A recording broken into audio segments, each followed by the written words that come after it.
Bismillahirrahmanirrahim. Kali ini kita akan membahas tentang pembacaan hukum mad. Yang pertama yaitu cara membaca mad tabi'i. Cara membaca hukum bacaan mad tabi'i adalah dengan membacanya panjang, namun tidak lebih dari 2 harokat atau 2 ketukan. Selain itu, mad tabi'i juga tidak boleh dibaca dengan dengung dan samar. Contohnya yaitu seperti lafaz a, i, u, cukup dibaca 2 harokat. Nomor kedua yaitu mad wajib muttasil. Cara membaca mad wajib muttasil adalah dengan memanjangkan suara menjadi 4 atau 5 harokat atau setara dengan 2 setengah alif. Contohnya seperti mad wajib muttasil sya'a,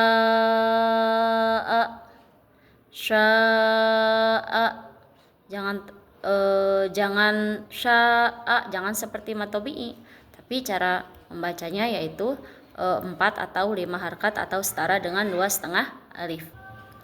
Yang ketiga yaitu cara membaca mad jaiz munfasil. Cara membaca mad jaiz munfasil adalah dengan memanjangkan suara menjadi 2, 4 atau 6 harokat sesuai dengan kehendak pembaca. Contohnya seperti ya ayyuha, ya ayyuha. Nomor keempat yaitu mad lazim. Mad lazim mutsaqal kilmi. Apabila huruf-huruf mad tersebut bertemu dengan huruf bertasydid dalam satu kata, maka disebut mad lazim mutsaqal kilmi. Cara membacanya mad lazim mutsaqal kilmi adalah harus dibaca sepanjang 6 harokat. Contohnya seperti waladdallin, waladdallin.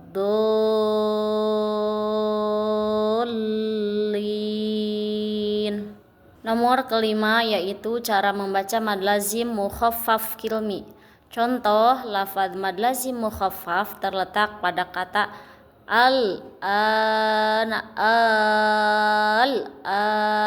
Sebab hukum mad ini terjadi ketika ada mad tabi'i bertemu dengan huruf hijaiyah bertanda sukun tetapi tidak bertasydid dalam satu kata atau dalam satu kalimah. Aturan membacanya wajib dibaca panjang 3 alif atau 6 harokat. Artinya kata mukhaffaf dalam nama hukumnya bermakna ringan atau mudah sesuai dengan kemudahan dalam pengucapan membaca lafadznya yang tidak diiringi dengan tasydid atau gunnah pada mad tersebut. Contohnya seperti lafadz al-ana. Nomor yang keenam yaitu mad layyin. Cara membaca hukum mad layyin atau madlin adalah dengan membaca huruf berharokat fathah terlebih dahulu, lalu disambung dengan huruf waw sukun atau ya sukun yang dibaca secara panjang, lalu sesudahnya dikunci dengan menggunakan huruf hijaiyah. Contohnya seperti min khauf, wadharul bai'. Nomor ketujuh yaitu cara membaca mad arid lisukun. Mad arid lisukun merupakan hukum bacaan di mana suatu huruf dibaca dengan cara memanjangkan bunyi huruf mad yang bertemu dengan huruf sukun karena waqaf. Cara membaca hukum bacaan mad arid lisukun dengan dibaca panjang 2, 4 atau 6 harokat. Contohnya seperti ta'lamun, alamin. Nomor ke-8, cara membaca mad silah qasirah artinya adalah mad yang terjadi sesudah bersambungnya hal dhamir dengan huruf hidup. Biasanya mad silah qasirah adalah mad silah yang tidak diiringi oleh huruf hamzah. Hukum atau cara membacanya adalah 1 alif atau 2 harokat seperti panjang dari mad tabi'i. Contohnya seperti innahu kana bihi basira. Nomor ke-9, cara membaca mad silah tawilah. Hukum bacaan mad silah tawilah melibatkan bertemunya hamzah yang didahului huruf berharokat hidup. Cara membaca mad silah tawilah adalah memanjangkan hingga 2,5 alif, seperti mad jaiz munfasil, atau 1 alif seperti mad tabi'i. Contohnya seperti yahsabu annama lahu akhladah, annama lahu akhladah. Nomor ke-10 yaitu cara membaca mad iwad. Adapun cara membaca hukum mad iwad adalah dibaca panjang 1 alif atau 2 harokat atau ketukan, seperti panjang mad tabi'i. Penting untuk diketahui bahwa hukum mad iwad tidak berlaku pada bacaan tak marbutoh. Apabila ada ta marbutoh berharokat fathatain dan diwakofkan, maka membacanya menjadi ha sukun atau mati. Contohnya seperti libasa. Nomor ke-11, cara membaca mad badal. Cara membacanya adalah dengan dipanjangkan 1 alif atau bisa disebut 2 harokat. Dalam bahasa Arab, mad berarti panjang dan badal artinya pengganti. Maka dari itu, mad badal harus dibaca panjang 2 harokat. Apabila terdapat 2 hamzah, yang pertama hidup, sedangkan yang kedua mati. Contohnya seperti adama. Nomor 12 yaitu cara membaca mad lazim harfi mukhaffaf.